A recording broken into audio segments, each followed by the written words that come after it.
సమాజం పట్ల విద్యార్థులకు అవగాహన కల్పించడంతో పాటు పండుగల విశిష్టతను తెలియజేయడంలో సరస్వతి గ్లోబల్ స్కూల్ యాజమాన్యం ముందుంటుందని ప్రిన్సిపల్ వెంకటరెడ్డి అన్నారు.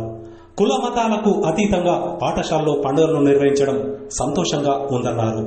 పాఠశాలలో నిర్వహించిన ఉగాది పండుగ వేడుకల్లో సాంప్రదాయ దుస్తుల్లో చిన్నారులు పాల్గొనడంతో నూతన ఒరవడి నెలకొందన్నారు. సిద్దిపేట జిల్లా దుబ్బాక పట్టణంలోని శ్రీ సరస్వతి గ్లోబల్ స్కూల్లో ఉగాది పండుగను ఘనంగా నిర్వహించారు.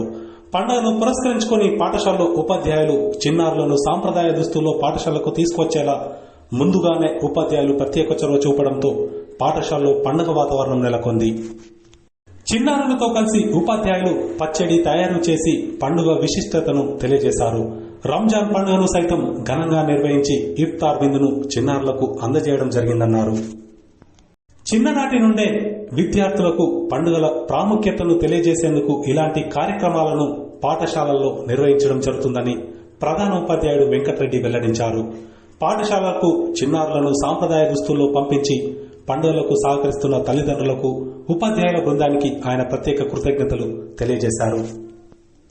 అనంతరం ఎంతో భక్తి శ్రద్ధలతో తయారు చేసిన ఉగాది పచ్చడిను విద్యార్థులు, ఉపాధ్యాయులు కలిసి స్వీకరించారు.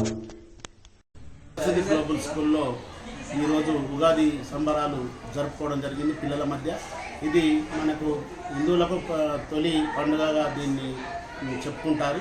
ఇది చాలా సంవత్సరాల నుంచి మన భారతదేశంలో ప్రాచుర్యం పొంది ఈ పండుగను అన్ని తరగతి విద్యార్థులలో ఉపాధ్యాయ బృందంతో చాలా పెద్ద ఎత్తున ఒక ఉత్సాహంగా దీన్ని నిర్ణయించడం జరిగింది. ఎందుకంటే ప్రతి మత సామరస్య ప్రాతిపదికగా నడుస్తున్న ఈ బడిని అన్ని పండుగలను, అన్ని మతాల పండుగలను కూడా పెద్ద ఎత్తున సెలబ్రేట్ చేయడం జరుగుతుంది. నిన్నటి రోజున రంజాను, ఈ రోజు ఇలా ఉగాది పర్వదినాన్ని కూడా ఈ పిల్లల మధ్య ముందు రోజు జరుపుకోవడం ఒక ఆనందదాయకమైన విషయం. ఈ విధంగా సంబరాలు చేసుకుంటూ అన్ని మతాలను సమాన దృష్టితో చూస్తూ ముందుకు పోతున్న మా పాఠశాలలో ముందస్తుగా రంజాన్ మరియు ఉగాది తల్లిదండ్రులకు శుభాకాంక్షలు తెలుపుతున్నాం. ఇట్లు మా సరస్వతి గ్లోబల్ యాజమాన్యం.